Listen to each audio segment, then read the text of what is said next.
All right, in a fast-paced and highly competitive industry, many talents have risen and continue to rise. Many go on talent shows to show what they have to offer.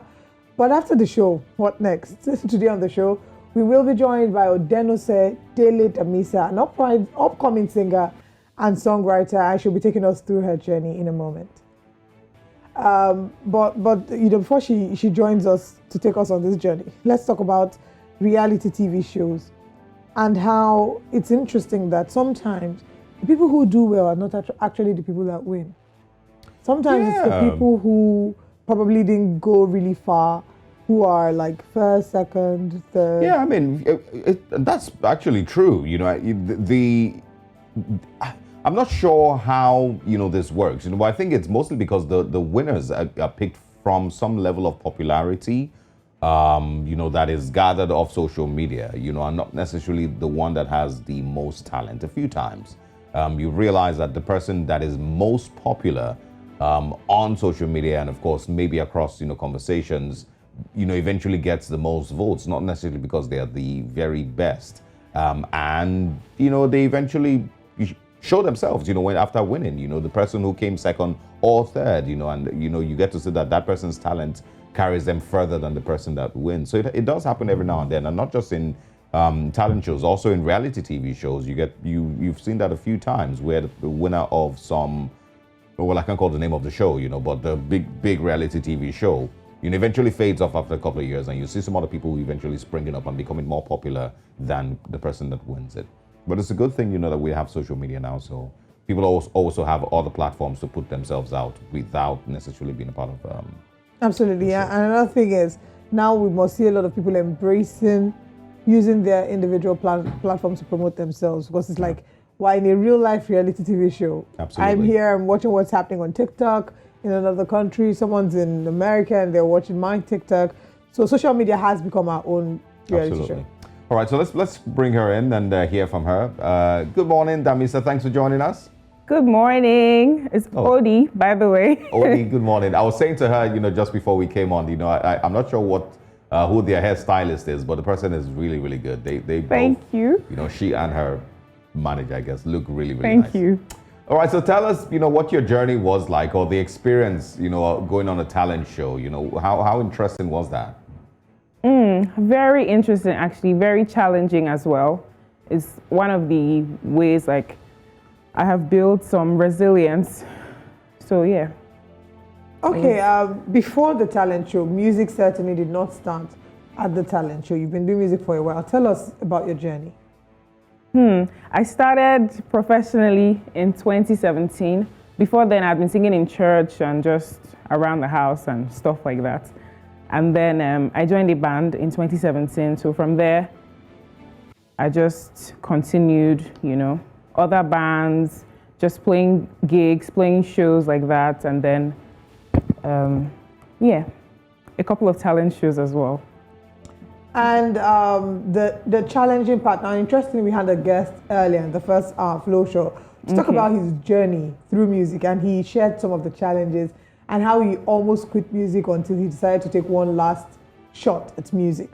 Tell us some of the challenges you've had to encounter, and do you share same reality in terms of the difficulty with regards to mixing, mastering, paying a producer, promoting your music? Is that a reality you also experience?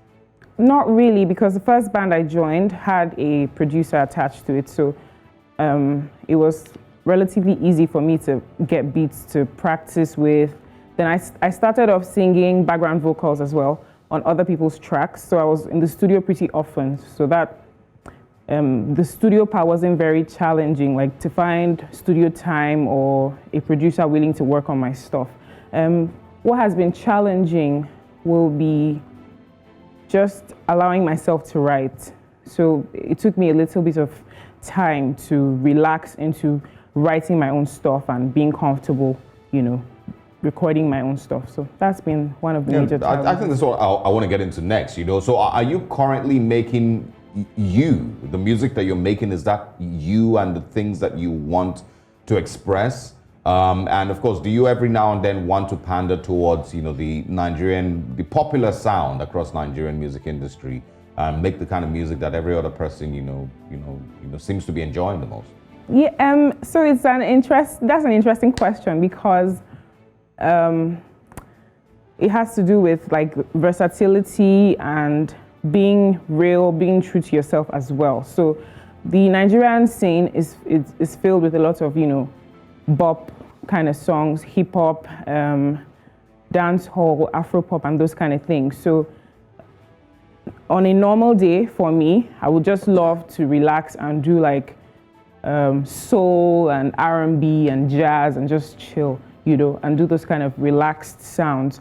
But looking at the market, if I'm being honest, because I want to sell my music as well. So looking at the market, it's not very realistic for me to stick with only what I'm comfortable with.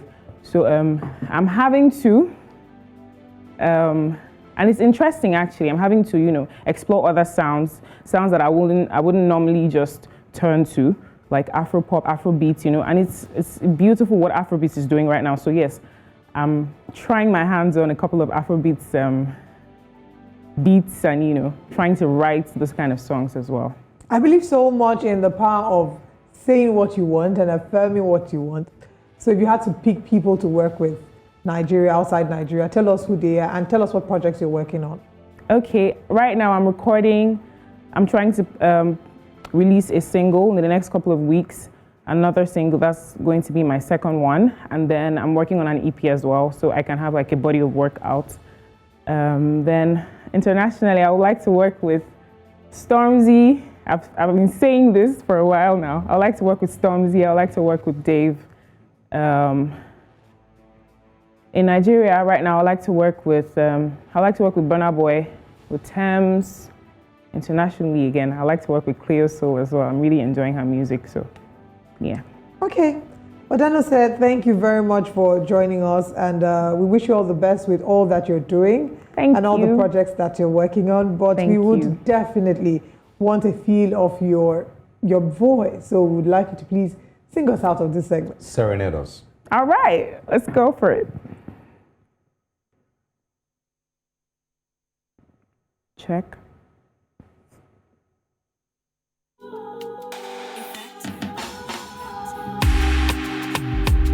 So many things running through my mind. Sometimes I laugh, sometimes I cry. Truth is, I just wanna live my life.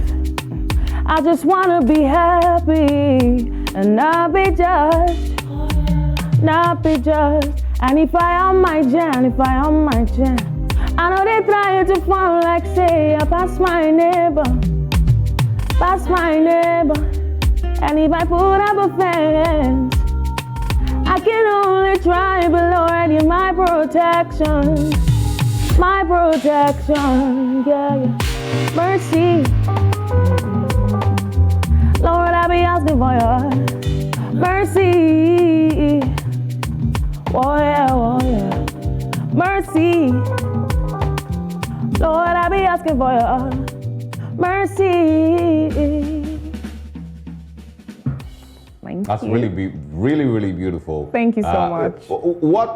So I know we need to go, but I want to ask, what determines the type of songs that you put out? What the lyrics and the message that you're also trying to to share with us. Okay, part of what determines the song will be like how I'm feeling at the moment or when I'm writing, So generally, I would like to put a message of love and joy and peace, out into the world. Like sometimes there's struggles. So Mercy sort of chronicles some of those struggles for me and just finding my way into the industry and like trying to secure my spot, so to speak. So, yeah. And I saw the play on words you did there with Generator, I Better Pass My Neighbor. Hey. Well done. Good one. Okay. Thank you so much, Odi, for joining us. Thank you for having me. The rest of the weekend, and we're rooting for you. Thank you. We hope that you keep making us proud and putting Africa on the map. Thank you so much. All right. Enjoy the rest of your day. You too. All right. Let's move away from that very, very beautiful talent